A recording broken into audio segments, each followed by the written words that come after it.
Hello and welcome to SuperSportsWomen TV. Nat Edwards and Mel Jones with you. MJ, the big news this week is that Penny Taylor is officially out of the London Olympics. She tore her ACL. We spoke about that last week, and the doctors have decided for her to undergo a traditional knee reconstruction. Yeah, there was certainly rumours about possibly going with the Lars technique. Yeah. But I think just for her longevity of her career, they've just decided to make sure that they get it done and get it done well, so that she can extend her career on for as long as possible. But really, really sad news for the Opals campaign. It is, and it's a huge blow. The Opals have obviously finished with silver medals in the past 3 consecutive Olympics, so that elusive gold is just passing them by. But it'll be interesting to see how Carrie Graf restructures the team. It certainly will be. They've already had one camp. They into camps pretty much all the way up to London now, as well as some series. They've got Brazil coming out late June. Now, she might just stick with the squad as is and just get more people to stand up, or she could possibly look at Canberra Capital's MVP and Carly Wilson, who unfortunately for herself has missed 2 Worlds and an Olympics just because of the strength of the Opal squad, but she plays in a similar position and style to Penny Taylor. So we can wait and see what the decisions are there. And we should mention that Brazil series coming up at the end of June, and one of those games will be played at the new State Basketball Centre out at Wernturna South, so that's fantastic. Look, I popped out there the other day and it's looking absolutely wonderful. So for basketball fans, and I think they're looking at it as a multi-purpose stadium, it's a magnificent place, so certainly get down there and cheer the girls on. Yeah, great news for Victoria there. Now on to the ANZ Championships, and we've had 2 rounds and there are only 3 teams who are still undefeated, that being the Vixens, the Thunderbirds and the Mystics. Now, the big news is... Firebirds? I know.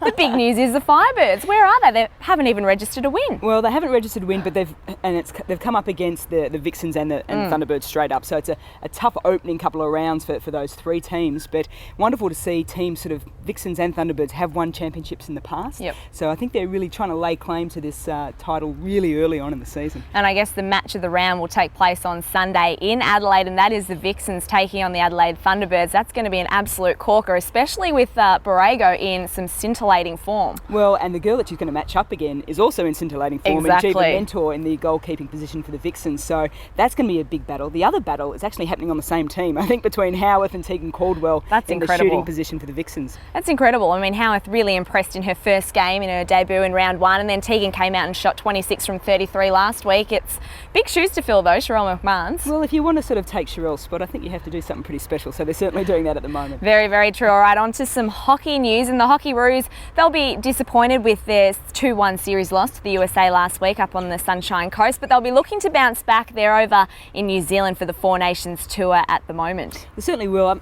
A lot of senior players out against the States. They are welcoming back their captain in Madonna Blythe and E.C. Kasem as well. So a lot of senior players coming back in. They're going to be playing India, Korea and the States and New Zealand. So really good preparation for London. Yeah, it should be very good. So we look forward to seeing some results, and you can check them out on supersportswomen.com.au, of course. And we should mention Melissa Breen, what a fantastic run, winning the stall gift over Easter from scratch. That's incredible. She was brilliant. I don't know if she likes to be called a machine, but right throughout the race she was just really, really dominant.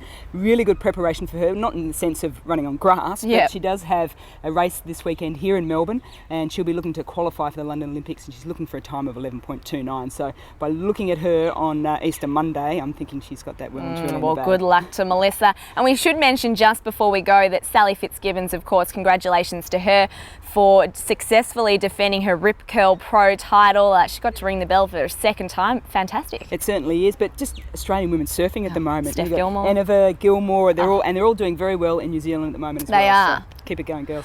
Alrighty, for all the latest news and results, you can check out supersportswomen.com.au. Don't forget to look us up on Facebook and follow us on Twitter. And MJ and I will be back again next week. Catch you then.